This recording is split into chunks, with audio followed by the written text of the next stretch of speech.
တစ်လုံးဝယ်တော့မယ်ဆိုရင်ဈေးနဲ့ brand ကိုပဲရွေးနေကြတော့လားတကယ်တမ်းတော့ကျွန်တော်တို့ကားနဲ့ကိုက်တဲ့ဘက်ထရီကိုရွေးချယ်ရမှာပါဘက်ထရီတစ်လုံးကိုရွေးတော့မယ်ဆိုလို့ရှိရင်အရင်ဆုံး site ကိုကြည့်ပါကိုကားမှာပါတဲ့ site နဲ့ကိုဝယ်လာတဲ့ဘက်ထရီ site ကိုက်ညီမှုမရှိဘူးဆိုရင်ကျွန်တော်တို့တက်အပြူရတာအဆင်မပြေနိုင်ပါဘူးနောက်တစ်ချက်ကတော့ကျွန်တော်တို့အပေါင်းအနှုတ်နေရာထားသူမှန်ကိုကြည့်ပါဘက်ထရီအိုးတွေမှာကျွန်တော်တို့ဘယ်အိုးညာအိုးဆိုပြီးတော့နှစ်မျိုးလာပါတယ်ကိုကားမှာတက်ရမယ်အိုးကညာအိုးမှာကိုကဝယ်လာတာဘယ်အိုးဆိုရင်လည်းကျွန်တော်တို့အပေါင်းအနှုတ်တွေနေရာလွဲနိုင်ပါတယ်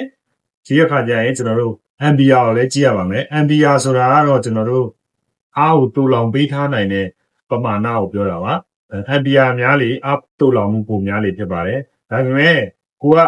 အားပိုခံစီနိုင်တဲ့ကျွန်တော်တို့အား Ampere များတာကိုဝယ်ရမယ်လို့မဆိုလိုပါဘူးနောက်ဆုံးတစ်ချက်ကတော့ကျွန်တော်ဘက်ထရီတစ်စိမ့်ပါ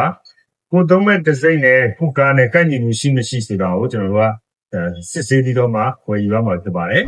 အဲ့ဒါကြောင့်မို့ကျွန်တော်တို့ကဘက်ထရီရွေးတဲ့အခါမှာဈေးကြီးတာတွေ Ampere များတာကြီးအဓိကမဟုတ်ပါဘူးကိုကားနဲ့ကိုက်ညီတဲ့ site ဟုတ်မဟုတ်ခေါင်းတရားထားတုံမှန်မှန်ဒီအခါကျရင် Ampere ကိုက်ညီမှုရှိမရှိပေါ့နော်ဒီအခါကျရင်ကျွန်တော်တို့ CC level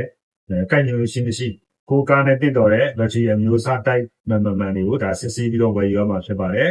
အကယ်၍မိတ်ဆွေကကိုကားဘက်ထရီကိုဘယ်လို site တွေလဲရမလဲမသိဘူးဆိုလို့ရှိရင်လက်ရှိသုံးနေတဲ့